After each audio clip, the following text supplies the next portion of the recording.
Good morning. We are in Matthew chapter 27, and we are going to be finishing the book of Matthew this morning. When daybreak came, the ruling Kohanim and elders of the people conspired against Yeshua to put him to death. And they tied him up, led him away, and handed him over to Pilate, the governor. Then Judah, his betrayer, saw that Yeshua had been condemned. Feeling remorse, he brought the 30 pieces back to the ruling Kohanim and elders, saying, "I have sinned, betraying innocent blood." But they said, "What's that to us? You see to it yourself." After tossing the silver into the temple sanctuary, he left. Then he went off and hanged himself. But the ruling Kohanim took the silver pieces and said, "It is not permitted to put these in the treasury, since it is blood money." So after they conferred, they bought with them the potter's field as a cemetery for strangers. For this reason that field has been called the field of blood to this day. Then was fulfilled what was spoken by Jeremiah the prophet, saying, "And they took the 30 silver pieces, the price of him on whom a price had been set by Bnei Israel, and they gave them for the potter's field, just as Adonai arranged for them."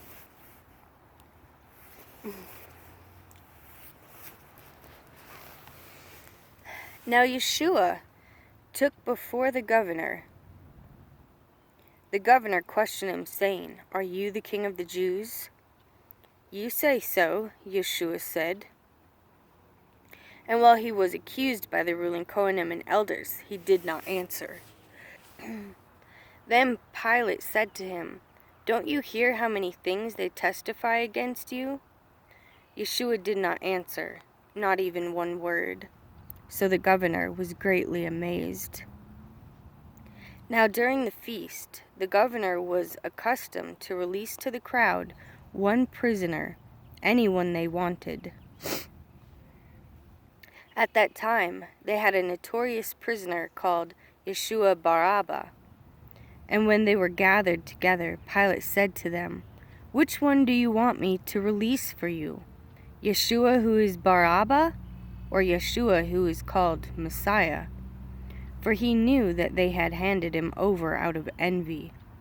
While Pilate was sitting on the judgment seat, his wife sent him a message saying, "Don't have anything to do with that righteous man, for today I suffered many things in a dream because of him."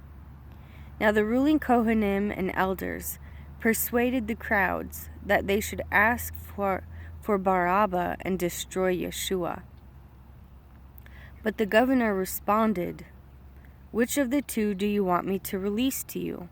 And they said, "Barabbas." Pilate said to him, "What then shall I do with Yeshua, who is called Messiah?" "Execute him," all of them say. But Pilate said, "Why? What evil has he done?"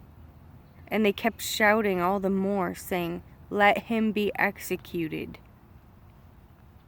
When Pilate saw that he was accomplishing nothing, but instead a riot was starting, he took some water and washed his hands in front of the crowd. "I am innocent of this blood," he said. "You see to it yourselves." All the people answered and said, "This blood be on us and on our children." Then he released to them Barabbas, and after he had Yeshua scourged, he handed him over to be crucified. Then the governor's soldiers took Yeshua into the praetorium and gathered the whole cohort around him. They stripped him and put a scarlet robe around him, and after braiding a crown of thorns, they placed it on his head and put a staff in his right hand. And falling on their knees before him, they mocked him, saying, "Hail, King of the Jews!" They spat on him, and they took the staff and beat him over and over on the head.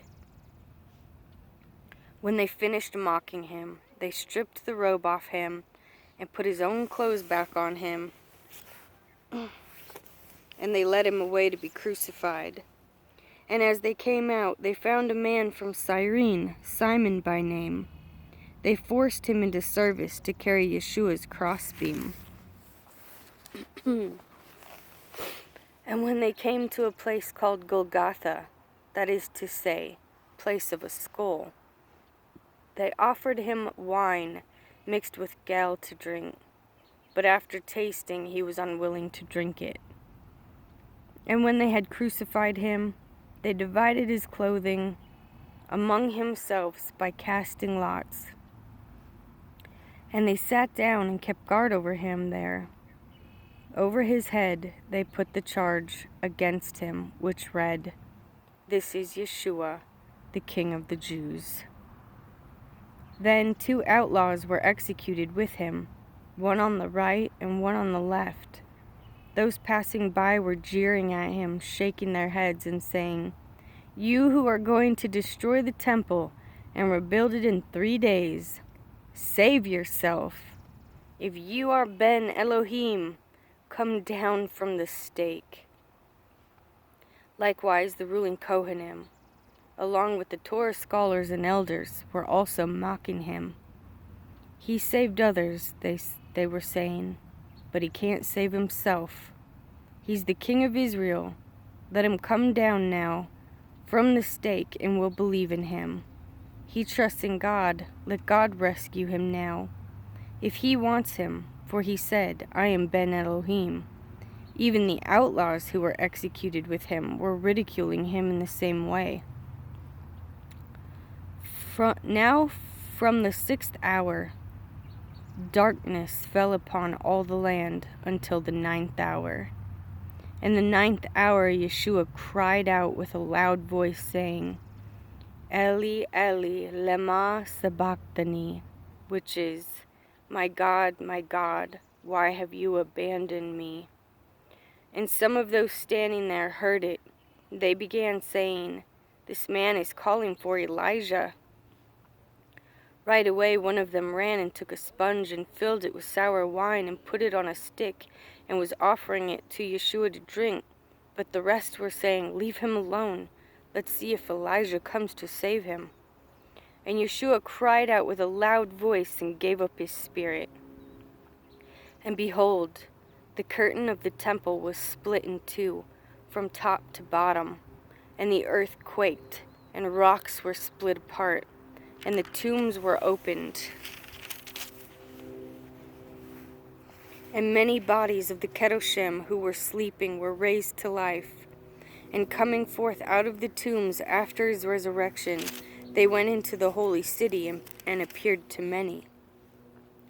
Now the centurion and those with him keeping guard over Yeshua, when they saw the earthquake and what was happening, they became terribly frightened and said, "This really was the Son of God." Many women were there, watching from a distance. They had followed Yeshua from the Galilee, serving him. Among them were Miriam from Magdala, Miriam the mother of Jacob and Joseph, and the mother of Zebedee's son. Now when it was evening, there came a rich man from Arimathea, named Yosef, who had also become a disciple of Yeshua. This man went to Pilate and asked for Yeshua's body. Then Pilate ordered it to be given up. And Joseph took the body and wrapped it in a clean linen cloth and laid it in his own tomb, which he had cut in the rock. Then he rolled a large stone up to the door of the tomb and went away. Now Miriam from Magdala was there, and the other Miriam, sitting opposite the tomb. Now on the next day, which is after the preparation, the ruling Kohanim and Pharisees were gathered before Pilate. "Sir," they said, "we remember how that deceiver said, while he was still alive, 'After 3 days I'm going to be raised.' Therefore, order the tomb to be made secure until the 3rd day, so his disciples do not come and steal him away. They will tell people he is risen from the dead, and the last deception will be worse than the first." "You have a guard," Pilate said to them. "Go make it as secure as you know how." So they went and made the tomb secure, sealing the stone along with the soldiers of the guard. Now after Shabbat, as it began to dawn on the first day of the week, which is today, Sunday, first day of the week, Miriam of Magdala and the other Miriam came to look at the tomb. And suddenly there was a great earthquake, for an angel of Jehovah descended from heaven and came and rolled back the stone and sat on it. His appearance was like lightning, and his clothing as white as snow. And those keeping watch were shaken for fear of him and became like dead men. But the angel answered and said to the woman, "Do not be afraid, for I know you are looking for Yeshua who was crucified. He is not here, for he is risen, just as he said. Come, see the place where he was lying. Go quickly now and tell his disciples that he is risen from the dead, and behold, he's going before you to the Galilee. There you will see him. See, I have told you."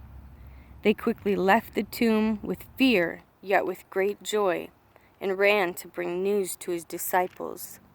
And behold, Yeshua met them. "Shalom," he said. They drew near, grasped his feet, and worshipped him. "Do not be afraid," Yeshua said to them. "Go tell my brothers to head for the Galilee, and there they will see me." Now, while they were going, some of the guard came into the city and reported to the ruling Kohanim all that had happened. And when they had assembled with the elders and consulted together, they gave a large sum of silver to their soldiers, saying, "Tell them his disciples came at night and stole him away while we were sleeping. And if this is heard by the governor, we'll appease him and keep you out of trouble." So the soldiers took the money and did as they were instructed. And this story was spread among the Judeans to this day. Now the 11 disciples went to the Galilee, to the mountain Yeshua had designated. And when they saw him, they worshipped, but some wavered. And Yeshua came up to them and spoke to them, saying, "All authority in heaven and on earth has been given to me. Go therefore and make disciples of all nations, immersing them in the name of the Father, and the Son, and the Ruach HaKodesh, teaching them to observe all I have commanded you, and remember, I am with you always, even to the end of the age."